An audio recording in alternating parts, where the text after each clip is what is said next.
Hello everyone, welcome to Target Issuers. இப்போ நம்ம பார்த்துக்கிட்டு இருக்கிறது ஜென்ரல் இங்கிலீஷ் கிளாஸஸில் கொலோகேஷன் அப்படின்ற ஒரு டாபிக் தான், கிராமர் டாபிக் தான் பார்க்க போகிறோம். இது வந்து நமக்கு பார்ட் பி வெக்காபுலரியில் இருக்குது. ஓகேவா? ஸோ கொலோகேஷன் அப்படின்னா என்ன அப்படின்னு பார்த்தோம்னா, இட்ஸ் வெரி சிம்பிள் திங். அதாவது நம்ம டெய்லி நம்ம யூஸ் பண்ணக்கூடிய, அதாவது 2 or more words, 2-3 words join பண்ணியிருக்கோம். இதில் வந்து என்னென்னா, இந்த வேர்ட்ஸ், இந்த கொலோகேஷன் அப்படின்ற இந்த டாப்பிக்கே நம்ம டெய்லி நம்மளோட ரொட்டீன் லைஃப்லையும் நம்மளோட டெய்லி லைஃப்லையும் நம்ம யூஸ் பண்ணிக்கிட்டே இருப்போம். நமக்கு இதுதான் கொலோகேஷன் அப்படின்னு தெரியாமையே. ஃபார் எக்ஸாம்பிள் என்ன சொல்லலாம் அப்படின்னா, ஃபாஸ்ட் ஃபுட் அப்படின்னு சொல்லலாம். ஃபாஸ்ட் ஃபுட் இதெல்லாம் நம்ம டெய்லி யூஸ் பண்ணுற ஒரு வேர்ட் தான். அப்போ இது வந்து என்னென்னா கொலோகேஷன். ஓகேவா? இப்போ ஃபாஸ்ட்டுன்ற ஒரு வேர்டும் ஃபுட் அப்படின்ற ஒரு வேர்டும் வந்து ஜாயின் ஆகிடுக்கு. இது ஒரு மீனிங் தருது. அண்ட் இதில் வந்து பார்த்திங்கன்னா கிராமட்டிக்கல் ரூல்ஸ் எல்லாம் இதில் வந்து நம்ம ஃபாலோ பண்ண முடியாது இந்த கொலோகேஷனில். ஓகேவா? வேறு என்ன சொல்லலாம்? Really hot, the food is really hot அப்படின்னு நம்ம சொல்லுவோம். அப்போ இதில் வந்து பார்த்திங்கன்னா இங்கே ஒரு வேர்ட், 2 வேர்ட்ஸ் ஜாயின் ஆகிருக்கு. இது ரியலி ஹாட் அப்படின்றது ஒரு மீனிங் வந்து நம்ம கொடுக்குது. அண்ட் டெய்லி லைஃப்பில், நம்மளோட ரொட்டீன் லைஃப்லேயே நம்ம இந்த வேர்ட்ஸ்லாம் வந்து நேச்சுரலாகவே நம்ம இதெல்லாமே வந்து யூஸ் பண்ணுவோம். வேறு என்ன சொல்லலாம்? பேட் நியூஸ், பேட் நியூஸ் அப்படின்னு சொல்லலாம். இதுவும் கொலோகேஷன் தான். வேறு என்ன சொல்லலாம் அப்படின்னு பார்த்தோம்னா, பவர்ஃபுல் என்ஜின், பவர்ஃபுல் என்ஜின் அப்படின்னு சொல்லலாம். ஸோ இதுதான் கொலோகேஷன். ஓகேவா? 2 or more வேர்ட்ஸ் கம்பைன் ஆகிடுக்கும். இதெல்லாம் ஆஃபன் நம்ம அடிக்கடி யூஸ் பண்ணக்கூடிய ஒரு வேர்ட்ஸ் தான். நான் இது நேச்சுரலாகவே இதை நம்ம டெய்லி வந்து நம்ம பேசுவோம். இந்த கொலோகேஷனில் வந்து பார்த்திங்கன்னா ஒரு 7 டைப்ஸ் இருக்குது. ஓகேவா? இது என்னென்ன டைப்ஸ் அப்படின்ற பார்த்தோம்னா, ஃபஸ்ட் ஒன் பாருங்கள். So adverb plus adjective, adjective plus noun, noun plus noun, noun plus verb, verb plus noun, verb plus preposition and verb plus adverb. So இந்த மாதிரி தான். இப்போ 2 வேர்ட்ஸ் வந்து கம்பைன் ஆகிருக்குன்னு நம்ம சொன்னோம். அந்த 2 வேர்ட்ஸ்லையும் எப்படியெல்லாம் வரும் அப்படின்னா, ஒரு அட்வர்பும் ஒரு அட்ஜெக்டிவும் சேர்ந்து வரலாம், ஒரு அட்ஜெக்டிவும் ஒரு நவுனும் சேர்ந்து வரலாம், 2 நவுன் சேர்ந்து வரலாம், நவுனும் ஒரு வேர்பும் சேர்ந்து வரலாம், வேர்பும் ஒரு நவுனும் சேர்ந்து வரலாம், வேர்பும் ஒரு ப்ரிப்போஷன் சேர்ந்து வரலாம், வேர்பும் ஒரு அட்வர்பும் சேர்ந்து வரலாம். ஓகேவா? இப்போ அட்வர்ப் ப்ளஸ் அட்ஜெக்டிவ், இதுக்கு எக்ஸாம்பிள் பாருங்கள். Completely satisfied. இந்த கம்ப்ளீட்லி அப்படின்றது ஒரு அட்வர்ப்ஸ், அட்ஜெக்டிவ் அப்படின்றது வந்து சாட்டிஸ்ஃபைட். இன்றைக்கி நான் செஞ்ச ஒர்க்கில் வந்து நான் ரொம்ப கம்ப்ளீட்டாக சாட்டிஸ்ஃபைட் ஆகிருக்கேன். இப்போ நம்ம டின்னர் சாப்பிட்டோம் தான், very completely satisfied with our dinner. So இந்த மாதிரி நம்ம டெய்லி இதெல்லாம் யூஸ் பண்ணுறக்கூடிய ஒரு வேர்ட்ஸ் தான். ஓகேவா?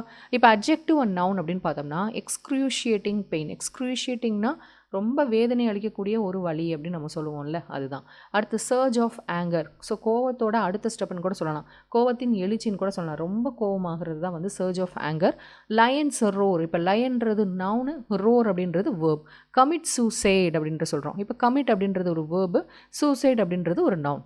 வேர்ப் ப்ளஸ் எக்ஸ்பிரஷன்னா burst into tears. She was burst into tears. So burst அப்படின்றது ஒரு வேர்பு, tears அப்படின்றது வந்து என்னென்னா ப்ரிப்போஷன். into tears அப்படின்றது ப்ரிப்போசிஷன். அப்புறம் verb plus adverb அப்படின்னு பார்த்தோம்னா, wave frantically, wave frantically. So wave அப்படின்றது வந்து வேர்பு அண்ட் frantically அப்படின்றது வந்து adverb. ஓகேவா? ஸோ நெக்ஸ்ட் பாருங்கள். ஸோ இங்கே பாருங்கள். இப்போ வந்து அட்ஜெக்டிவ் ப்ளஸ் நவுனுக்கு சில எக்ஸாம்பிள்ஸ் பார்க்கலாம். ஸ்ட்ராங் காஃபி, அட்ஜெக்டிவ்ன்றது என்ன? ஸ்ட்ராங். நவுன் வந்து coffee. Heavy rain, fast car. ஓகேவா? இது எல்லாமே வந்து அட்ஜெக்டிவ் ப்ளஸ் நவுன். இப்போ வந்து நமக்கு சில வேர்ட்ஸ், கொலோகேஷன்ஸ்க்கே வந்து சில வேர்ட்ஸ்லாம் நமக்கு தெரியாத வேர்ட்ஸ் கூட கொடுப்பாங்க. ஆனால் எப்போவுமே ஒரு நம்ம ரெயினை வந்து நம்ம என்ன சொல்லுவோம்? ஹெவின்னு தான் சொல்லுவோம். ஓகேவா? அதை ஞாபகம் வச்சுக்கணும். ஒரு கார் வந்து வேகமாக போகுதுன்னா நம்ம என்ன சொல்லுவோம்? ஃபாஸ்ட்டாக தான் போகுதுன்னு சொல்லுவோம். இப்போ ஃபாஸ்ட் கார் அப்படின்னு தான் சொல்லுவோம். காஃபியோ டீயோ நம்ம என்ன சொல்லுவோம்? ஸ்ட்ராங் காஃபி அப்படின்னு தான் நம்ம சொல்லுவோம். ஸோ இதெல்லாம் ஞாபகம் வச்சுக்கணும். இதெல்லாம் நம்ம டெய்லி பேசக்கூடிய விஷயங்கள் தான். அடுத்து 2 noun, noun plus noun. Surge of anger, pack of wools, a bar of chocolate. So இது ஒரு நவுன், இது ஒரு நவுன். ஓகே? பேக், வூல்ஸ் இது 2 நவுனு, பார், சாக்லேட் அப்படின்றதும் நவுன். ஓகேவா? அடுத்து வெர்பு ப்ளஸ் நவுன் பாருங்கள். மேக் அ டெசிஷன், மேக் அப்படின்றது வேர்ப், டெசிஷன் அப்படின்றது noun. Catch a cold. So catch அப்படின்றது வேர்பு, கோல்டு அப்படின்றது என்னது? நவுனு. சேவ் மணி, சேவ் அப்படின்றது ஒரு வேர்பு, மணின்றது noun. Okay? Next noun plus verb பாருங்கள்.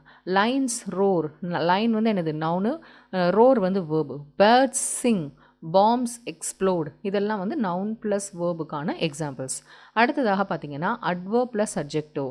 So deeply concerned, deeply concerned, highly unlikely, இதெல்லாம் அட்வர்ப் ப்ளஸ் அட்ஜெக்டிவ்க்கு எக்ஸாம்பிள்ஸ். அடுத்து பாருங்கள்.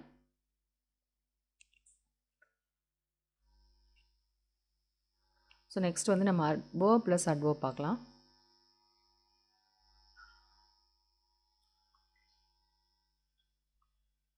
ஸோ verb ப்ளஸ் அட்வர்புக்கு எக்ஸாம்பிள் என்னென்னு பாருங்கள். Run quickly, whisper softly, argue strongly. So run நம்ம ஓடுறது என்ன சொல்லுவோம், ஒரு அட்வர்ப்னால் கண்டிப்பாக குயிக்காக தான் இருக்கும். விஸ்பர் அமைதியாக சொல்கிறது எப்படி, சாஃப்டாக தான் பேசுவோம். ஆர்கியூ பண்ணுறது எப்படி தான் இருக்கும், ஸ்ட்ராங் ஆர்கியூமெண்ட்டாக தான் இருக்கும். ஸோ இதெல்லாம் வேர்ப் ப்ளஸ் அட்வர்புக்கு எக்ஸாம்பிள்ஸ். அடுத்து வேர்புக்கு ஒரு ப்ரிப்போஷனலுக்கு எக்ஸாம்பிள்ஸ் பார்க்குறோம்னா டேக் கேர் ஆஃப், ஓகே. அடுத்து pay attention to, next get rid of. இதெல்லாம் வேர்புக்கும் ஒரு ப்ரிப்போஷனல் ஃப்ரேஸுக்கும் எக்ஸாம்பிள்ஸ். ஓகேவா. இப்போல்லாம் நம்ம வந்து இதெல்லாமே நம்ம சிங்கிள் வேர்ட்ஸாக பார்த்தோம். கொலோகேஷன்ஸ் வந்து வேர்ட்ஸாக பார்த்தோம். இப்போ வந்து ஒரு சென்டென்ஸில் எப்படி கொலோகேஷன்ஸ் வருது அப்படின்றத பார்க்கலாம். ஃபஸ்ட்டு அட்வர்ப் ப்ளஸ் அட்ஜெக்டிவ் பாருங்கள். Inviting the country was an utterly stupid thing do. So அந்த அட்டர்லி ஸ்டூப்பிட் அப்படின்றது வந்து ஒரு வேர்பும் ஒரு அட்ஜெக்டிவும் இருக்குது. அடுத்து we entered a richly decorated room. So இது அட்வர்பு, இது அட்ஜெக்டிவ் நமக்கு பிரித்து பார்க்க தெரியணும். ஓகேவா. Are you fully aware of the implications of your action. Okay. அடுத்து அட்ஜெக்டிவும் நவுனும். The doctor ordered him to take regular exercise. The doctor ordered him to take regular exercise. So regular அப்படின்றது அட்ஜெக்டிவ், நவுன் அப்படின்றது exercise. இந்த கொலோகேஷன்ஸ் பொறுத்த வரைக்கும் நமக்கு வந்து கொஷின்ஸ் வந்து டேரெக்டாக இந்த மாதிரி கேட்க மாட்டாங்க. ஒரு சென்டென்ஸ் கொடுத்து இதில் அட்ஜெக்டிவ் எது நவுன் எது அப்படின்றது கேட்க மாட்டாங்க. நமக்கு காம்பவுண்ட் வேர்ட்ஸில் அந்த மாதிரி இருக்குது. ஒரு அட்ஜெக்டிவ் ப்ளஸ் நவுன் இது எப்படி நமக்கு காம்பவுண்ட் வேர்ட்ஸில் எப்படி கேட்பாங்கன்னா, இப்போ ஃபார் எக்ஸாம்பிள் மேட்ச் த ஃபாலோயிங்கில் கேட்பாங்க. இது ஒரு அட்வர்ப் ப்ளஸ் அட்ஜெக்டிவ். ஓகேவா. நெக்ஸ்ட் வந்து அட்ஜெக்டிவ் ப்ளஸ் நவுன். அடுத்து நவுன் ப்ளஸ் நவுன் இப்படி கொடுத்துட்டு இந்த சைடில் வந்து இதோட எக்ஸாம்பிள்ஸ்லாம் கொடுத்துருப்பாங்க. இப்போ ரவுண்ட் ஆஃப் அப்ளாஸ், அடுத்ததாக ரெகுலர் எக்ஸசைஸ், நெக்ஸ்ட் வந்து அட்டர்லி ஸ்டூப்பிட். ஸோ இந்த மாதிரி கொடுத்துருக்கும் போது நமக்கு இது மேட்ச் பண்ண தெரியணும். இந்த வேர்டு வந்து எதெல்லாம் நம்ம சேர்ந்து வர்றது அப்படின்ற மாதிரி இந்த மாதிரி நமக்கு கேட்பாங்க. இது மோஸ்ட்லி நமக்கு காம்பவுண்ட் வேர்ட்ஸில் வரும். இந்த கொலோகேஷன்ஸ் பொறுத்த வரைக்கும் எப்படின்னா, நமக்கு வந்து நம்ம டெய்லி யூஸ் பண்ணக்கூடிய வேர்ட்ஸ் தானே. அப்போ டெய்லி யூஸ் பண்ணக்கூடிய நமக்கு அறியாமையே நம்ம யூஸ் பண்ணியிருப்போம், நம்மளோட ரொட்டீன் லைஃப்பில் யூஸ் பண்ணியிருப்போம். அப்போ ஒரு கொஷின் கொடுத்து அதுக்கு ஏற்ற வேர்டு என்ன அப்படின்ற மாதிரி நமக்கு கொலோகேஷன்ஸ் வந்து கேட்பாங்க. பின்னாடி நம்ம எக்ஸாம்பிள் கூட பார்க்கலாம். ஸோ நவுன் ப்ளஸ் நவுன் பாருங்கள். Adjective plus noun. The doctor ordered him to take regular exercise. The Titanic sank on its maiden voyage. Maiden அப்படின்றது இந்த இடத்துல ஃபஸ்ட்டுன்னு அர்த்தம். ஃபஸ்ட்டு வாய்ஸில் டைட்டானிக் வந்து இது மூழ்கிருச்சு. He was writing on the ground in excruciating pain. So இது வந்து உங்களுக்கு தெரிஞ்சிருக்கணும். இப்போ நம்ம excruciating பெயினே நம்ம பார்த்துருக்கோம். excruciating பெயின்ன்றது என்னது, இது ஒரு அட்ஜெக்டிவ், இது ஒரு பெயின். அப்போ ஒரு வலியை வந்து நம்ம எப்படி நம்ம சொல்கிறோம், excruciating பெயின், ரொம்ப இந்த வலி எனக்கு வேதனை அளிக்கிறது அப்படின்ற மாதிரி நம்ம சொல்லும்போது இது வந்து நம்ம தெரிஞ்சு வச்சுக்கணும். excruciating pain, maiden voyage, regular exercise. ஒரு எக்ஸசைஸ் சொல்லும்போது நம்ம டெய்லி எக்ஸசைஸ் பண்ணுன்னு சொல்லுவோமா, இல்லை ரெகுலர் எக்ஸசைஸ்ன்னு சொல்லுவோமா, ரெகுலர் எக்ஸசைஸ் தான் சொல்லுவோம். இந்த மாதிரி நமக்கு இதுக்கு ஆப்டான வேர்டு என்ன வரணும் அப்படின்னு நம்ம கண்டுபிடிக்க தெரியணும். ஓகேவா. இப்போ ஒரு இங்கே பாருங்களேன், ரிச்லி டெக்கரேட்டட், அந்த ரூமையே வந்து சூப்பராக நல்லா ரிச்சாக டெக்கரேட் பண்ணியிருக்காங்கன்னா அப்போ ரிச்லி டெக்கரேட்டட்ன்ற வேர்டு தான் இதுக்கு கரெக்டாக இருக்கும். ஸோ இந்த மாதிரி நமக்கு தெரிஞ்சுக்கணும். நெக்ஸ்ட் பாருங்கள், noun plus noun. Let's give Mister Jones a round of applause. Next the ceasefire agreement came into an effect at 11 AM. இப்போ ceasefire agreement அப்படின்னா போர் நிறுத்தக்கூடிய அந்த ஒப்பந்தத்தை தான் நம்ம ceasefire agreementன்னு சொல்கிறாங்க. அப்போது இந்த இடத்துல வந்து நமக்கு இந்த போர் நிறுத்தம் ரிலேட்டடாக ஒரு சென்டென்ஸ் இருந்துச்சுன்னா அப்போ ceasefire agreementன்றது இந்த கரெக்டான வேர்டு வந்து நமக்கு தெரிஞ்சிருக்கணும். Next, I would like to buy 2 bars of soap. ஓகேவா. இப்போ சோப் நம்ம அந்த இடத்துல வந்து என்னது சாக்லேட் பார்த்தோம், 2 பார்ஸ் ஆஃப் சாக்லேட் அப்படின்றது பார்த்தோம். அப்போ இந்த bars of soap, bars of chocolate அப்படின்ற வேர்டு வந்து நமக்கு தெரிஞ்சிருக்கணும். ஓகேவா. ஸோ அடுத்து நவுன் ப்ளஸ் வேர்ப் பாருங்கள். The lion started to roar when it heard the dog barking. இந்த இடத்துல லைன் வந்து நவுனு, ரோர் வந்து வேர்பு. அதே போல் இந்த இடத்துல டாக் பார்க்கிங்ன்றது வந்து இது நவுனு, இது வேர்பு. ஸ்னோ வாஸ் ஃபாலிங், இது வந்து என்னது நவுனு, இது வந்து வேர்பு. அதே போல் பிளெயின் டுக் ஆஃப், இது வந்து நவுன், இது வந்து verb. The bomb went off, இங்கே பாம் வந்து நவுனு, went offன்றது வேர்பு. ஓகேவா. அடுத்து பாருங்கள், verb plus noun. The prisoner was hanged for committing murder. இங்கே committing அப்படின்றது வேர்பு, murderன்றது noun. ஓகே. அடுத்து do my homework. do அப்படின்றது என்னது வேர்பு, homework அப்படின்றது noun. ஸோ நம்ம homework எப்பவுமே எப்படி சொல்லுவோம், do the homework, do your homework. அப்படின்னு தான் நம்ம சொல்லுவோம். Next making my bed. இந்த இடத்துல உங்களுக்கு டிஃப்ரென்ஸ் தெரியணும். ஸோ அதுக்கு தான் இங்கே ரெண்டுமே கொடுத்துருக்காங்க. இங்கே பாருங்கள், I always try to do my homework in the morning after making my bed. இது ரெண்டுக்கும் ஒன்று பார்த்தீங்கன்னா, ஹோம்ஒர்க்குன்னு வரும்போது நம்ம இங்கே என்ன வார்த்தை என்ன வேர்ப் தான் யூஸ் பண்ணணும், டூ தான் யூஸ் பண்ணணும். நான் பெட்டை வந்து சரிப்படுத்தினேன் ரெடி பண்ணேன் அப்படின்னு சொல்லும்போது நம்ம இங்கே இடத்துல என்ன வேர்ப் தான் யூஸ் பண்ணணும்னா மேக்கிங் தான் யூஸ் பண்ணணும். உங்களுக்கு இந்த இடத்துல எப்படிமா கொஸ்டின் கேட்பாங்க, I always try to dash my homework. So do வருமா மேக் வருமா? அதே போல் இந்த இடத்துல என்னது, டூ வருமா மேக் வருமா? இந்த இடத்துல மேக் தான் வரணும், இந்த இடத்துல டூ தான் வரணும். ஹோம்ஒர்க்குன்னு வரும்போது டூன்னு வரணும். பெட்டை வந்து நான் சரிப்படுத்தி ரெடி பண்ணேன் அப்படின்ற வரப்போ நமக்கு மேக் வரணும். ஸோ இந்த மாதிரி தான் உங்களுக்கு கொலோகேஷன்ஸ் வரும். நெக்ஸ்ட் பாருங்கள், he has been agree to give a presentation about his work. ஓகேவா?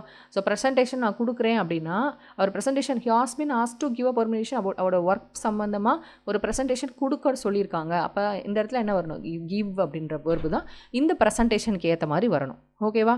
நெக்ஸ்ட் வேர்பும் ப்ரிப்போசிஷன் பாருங்கள். we had to return home because we had run out of money.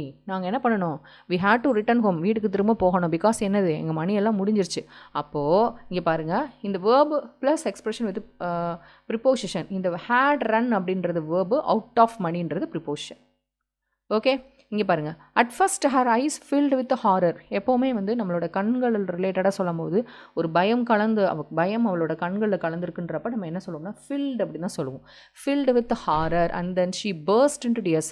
அப்படியே கண்ணிலிருந்து கண்ணீர் வந்துச்சு, கண்ணீர் அப்படியே கொட்டுச்சு நம்ம சொல்லுவோம்ல, அழுக முட்டிக்கிட்டு வந்துச்சு நம்ம தமிழில் சொல்லுவோம்ல, அதை தான் பர்ஸ்ட் இன்டு டியர்ஸ் அப்படின்னு சொல்கிறாங்க. அப்போ டியர்ஸ் நம்ம யூஸ் பண்ணும்போது இந்த இடத்துல பர்ஸ்ட் அப்படின்ற வேர்டு யூஸ் பண்ணணும். அதே மாதிரி ஹாரர் அப்படின்றத நம்ம சொல்லும் போது ஃபில்டு அப்படின்ற மாதிரி சொல்லணும். ஓகேவா? ஸோ ஹாரருக்கு ஃபீல்டு தான் வரும், கெட்டியர்ஸ்க்கு பர்ஸ்ட் தான் வரும். Understand? Their behaviour was enough to drive anybody to crime. Okay, so இது வந்து வேர்ப் ப்ளஸ் இங்கே வந்து ப்ரிப்போசிஷன். ஓகேவா? டிரைவ் எனிபடி டு கிரைம் அப்படின்றது ப்ரிப்போசிஷன். நெக்ஸ்ட் வேர்பும் ஒரு அட்வேர்பும் பார்க்குறோம். She placed her keys gently on the table and sat down. So பிளேஸ்ட்ன்றது வேர்பு, ஜென்ட்லின்றது adverb. Sorry. Next, Mary whispered softly in John's ear. So whispered softly, so இது வந்து verb, இது வந்து அட்வர்ப்.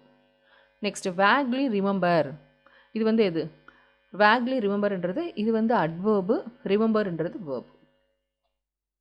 ஓகே ஓகே, இதில் நம்ம பார்த்தா தான் இப்போ ஒரு 2-3 கொஷின்ஸ் பார்ப்போம். இந்த மாதிரி தான் உங்களுக்கு கேட்பாங்க.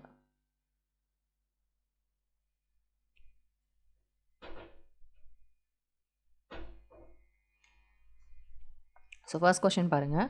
She dash a decision to move to Chennai. ஓகேவா? ஷீ டேஸ் அ டெசிஷன், இந்த இடத்துல மேக் வருமா டூ வருமா? ஷு டூ ஏ டெசிஷன் வருமா இல்லை மேக் அ டெசிஷன் வருமா? She make a decision. Okay. Second, he was dash tired after the long journey. So completely வருமா deeply வருமா? கம்ப்ளீட்லி தான் correct. Next, I got a dash last week. So got a cold தான் வரும், fever வராது. ஓகேவா?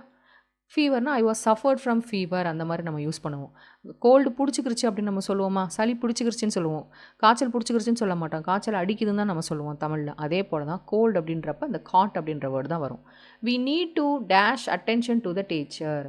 பே அட்டென்ஷனா give அட்டென்ஷனா? Pay attention. We need to pay attention to the teacher. Okay. The child make a dash mistake. Child make a honest mistake. ஓகேவா? So இந்த மாதிரி தான் நமக்கு கொலோகேஷன்ஸ் அப்படின்றது வரும். ஓகேவா? ஓகே, இது வந்து நீங்கள் பார்த்தீங்கன்னா நிறையா நெட்டில் இது சம்மந்தமாக நிறையா கொலோகேஷன்ஸ் இருக்கும். இல்லைனா நம்ம ஸ்கூல் புக்ஸை நம்ம ரீட் பண்ணும்போதோ இல்லை வந்து ஒரு நியூஸ் பேப்பரை ரீட் பண்ணும்போதோ நமக்கு இது ரிலேட்டடாக நமக்கு நிறைய ஐடியாஸ் வந்து கிடைக்கும். இது முழுக்க எப்படின்னா நம்ம இதில் இருக்குது நம்ம அப்படியே படித்து நம்ம அட்டன் பண்ண போகிறோம் அப்படின்றது கிடையாது. நம்மளுடைய ரீடிங் அந்த அர்த்தத்தை நம்ம புரிஞ்சுக்கிறத வச்சு நம்ம தாராளமாக ஆன்சர் பண்ணலாம். ஸ்கூல் புக்ஸில் இருக்கக்கூடிய இப்போ போயம் தவிர்த்து ப்ரோஸ்லாம் இருக்குல்ல, இப்போ ப்ரோஸ் எல்லாம் நல்லா நீங்கள் ரீட் பண்ண உங்களுக்கு இந்த மாதிரி நிறைய ஐடியாஸ் கிடைக்கும். ஸோ அதை முதல்ல செய்யுங்க. நெக்ஸ்ட் வீடியோவில் நான் மீட் பண்ணுறேன். தேங்க்யூ.